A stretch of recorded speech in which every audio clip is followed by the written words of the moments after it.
Good morning, welcome to মৌহাবিশেষ blog. আশা করি তোমরা সবাই ভালো আছো, আমিও ভালো আছি। তা গরম গরম রুটি ভেজে নিয়ে এসছি, এই দেখো ঘি মাখিয়ে নিলাম। আর এই যে চিনি ছিটিয়ে খাবো। ঘি দিয়ে মাখিয়ে চিনি দিয়ে খেতে কিন্তু দারুণ লাগে। কারা কারা এরকম খাওয়া পছন্দ করো কমেন্টে জানিও, আর কারা কারা খেয়েছো তাও আমাকে জানিও। আমার তো দারুণ লাগে ঘি দিয়ে রুটি মাখিয়ে খেতে। তাই সকালের টিফিন এটা। তারপরে এটা খেয়ে রান্নার দিকে যাব। রান্না যা যা হবে সবই শেয়ার করব তোমাদের সাথে। ভিডিওটাকে স্কিপ না করে পুরো ভিডিওটা দেখবে আর বেশি বেশি করে শেয়ার করবে। তা রুটিটা খেতে কিরকম লাগে একটু দেখিয়ে দিই তোমাদের। এরকম মুড়িয়ে খাবে। দারুণ খেতে।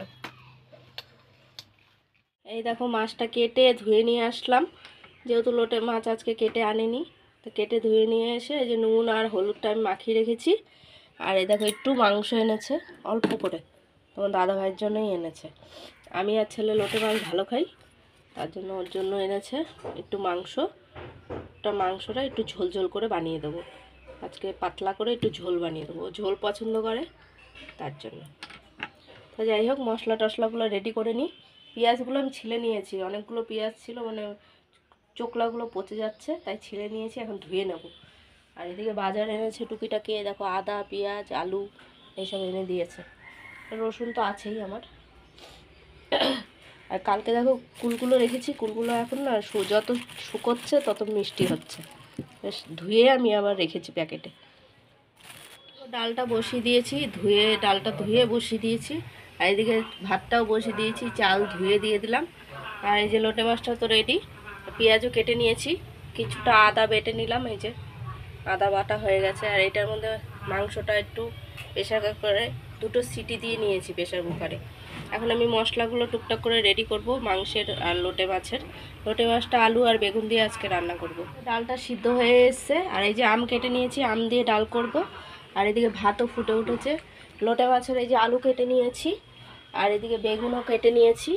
আর এটা হচ্ছে লোটে মাছের মশলা, এটার মধ্যে রয়েছে রসুন কাঁচা লঙ্কা। এদিকে ডালের মধ্যে নুন আর হলুদটা আমি দিয়ে দিয়েছি, এটা দেখাতে পারলাম না। আর আমগুলোও দিয়ে দিয়েছি, একবারে সিদ্ধ হোক। আর এদিকে মশলাটা আমি রেডি করে নিয়েছি, এই দেখো মাংসেরও আলু কেটে নিয়েছি, এই যে মাংসটা করব। ফোড়নটা রেডি করে দিয়েছি ডালের, এটা হচ্ছে শুকনো লঙ্কা আর হচ্ছে সর্ষে। এখন ঢেলে দেবো ডালের মধ্যে।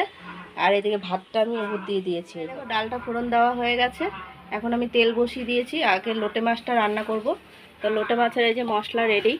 আর এদিকে পেঁয়াজও কুচিয়ে নিয়েছি, আগে পেঁয়াজ আর আলু দিয়ে ভেজে নেব। এই যে আলু বেগুন রেডি করে নিয়েছি, লোটে মাছে দেবো। এই যে কালো জিরা ফোড়ন দেওয়ার পরে পেঁয়াজটা দিয়ে দিয়েছিলাম, পেঁয়াজটা লাল লাল করে ভেজে নেওয়ার পরে আলুগুলো দিয়ে দিয়েছি।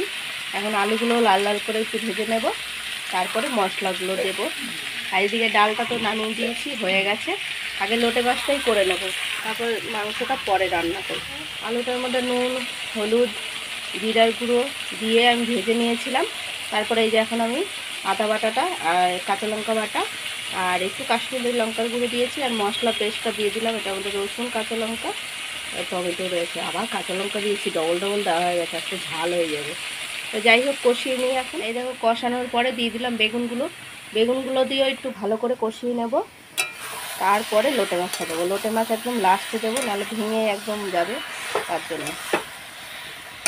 ওই লোটে মাছের জলটা দিয়ে বেগুন আলু সব সিদ্ধ হয়ে যাবে। এই দেখো কষানোর পরে সব মাছগুলো আমি দিয়ে দিয়েছি। এখন আমি মাছগুলো দিয়েও একটু নাড়াচাড়া করে নেব, কড়াইটা পুড়ে যাচ্ছে, ধরে নিই। নাড়াচাড়া দেওয়ার পরে এই যে মাছগুলো দেখেছো অনেকটা গলে গলে গেছে, আর জল বেরিয়ে গেছে এক গাদা। আর এদিকে মাংসের আলুটা আমি ভেজে নিচ্ছি একটু লাল লাল করে। তো হলুদ গুঁড়ো দেবো, দেওয়া হয়নি। হলুদ গুঁড়ো দিলে তাড়াতাড়ি লালটা ভাত চলে আসে, দিয়ে দিলাম হলুদ গুঁড়োটা। এই দেখো মাংসের জন্য পেঁয়াজটা আর তেজপাতা দিয়ে ভেজে নিচ্ছি পেঁয়াজটা। আর এদিকে মশলাটা আমি রেডি করে নিয়েছি, এর মধ্যে টমেটো রসুন আর একটু পেঁয়াজ আছে, আর কটা কাঁচা লঙ্কা আছে, আর আদা তো এখানে আছে। মাংসটাও একটু সিদ্ধ করে নিয়েছি। আর এদিকে লোটে মাছটা দেখো একদম আজকে ভেঙে চুরে করব, এটা খেতেও দারুণ লাগে। দেখো পেঁয়াজটা ভাজার পরে এক এক করে সব মশলা দিয়ে দিয়েছি, পেস্টগুলো একটু হলুদ গুঁড়ো আদা বাটা আর জিরের গুঁড়ো আর কাশ্মীরি লঙ্কার গুঁড়ো দিয়ে দিয়েছি। এখন কষিয়ে নেবো ভালো করে একটু। আর এদিকে মাছটা আর একটু টানলেই হয়ে যাবে। নুনটা যেহেতু মাংসের মধ্যে একটু সিদ্ধ করার সময় দিয়েছি, তাই এখন আমি অল্প করে দিলাম। তা এখন নেড়ে চেড়ে নেবো। বন্ধুরা এই দেখো মশলাটা কষানো হয়েছে, এখন আমি সব মাটনগুলো দিয়ে দিলাম। আজকে অল্প মাটন, 200 টাকার মাটন, এই সব দিয়ে দিলাম। এখন একটু কষিয়ে নেবো ভালো করে। বন্ধুরা এই দেখো কষানো হয়েছে, একটু জল দিয়ে দিয়েছি। তা আমি আলুটা দিয়ে দেবো, আলুগুলো দিয়ে একটু কষিয়ে নেব। তারপরে আর এখন আর কষাবো না, হয়ে গেছে কষানো। আর এদিকে জলটা আর একটু দিয়ে দিলাম, সিদ্ধ হোক আলু আর মাটন, যেহেতু সিদ্ধ করাই প্রেশারে একটু সিদ্ধ করে নিয়েছি। এরকম মাংসটা হয়ে গেছে। আর এই যে গরম মশলা নিয়ে নিয়েছি, গরম মশলাটা এখন দিয়ে দেবো। তা টুকিটাকি সবই এখন রান্না কমপ্লিট। আর বাসনগুলো সব ধুয়ে নিয়ে আসলাম, নিয়ে এসে এখন শুধু কড়াইটাই বাকি, কড়াইটা এখন ধোবো। তা রান্না হয়ে গেছে। বন্ধুরা এই যে রান্নাবান্না কমপ্লিট করে চলে এসেছি, এসে এখন খেতে বসে পড়েছি। তাও 2টো বেজে গেছে, সব সেরে উঠতে উঠতে বাসন টাসন ধুয়ে আসলাম। তা আজকে এই দেখো মেনু করেছি ডাল, আম দিয়ে ডাল করেছি। এই যে আম দিয়ে ডাল, আর এই যে লোটে মাছের একদম শুকনা শুকনা। আর এদিকে হচ্ছে তোমার দাদা ভাইয়ের জন্য মাটন, আলু দিয়ে মাটনের ঝোল। তা যা যা হবে সারাদিনে সবই শেয়ার করব।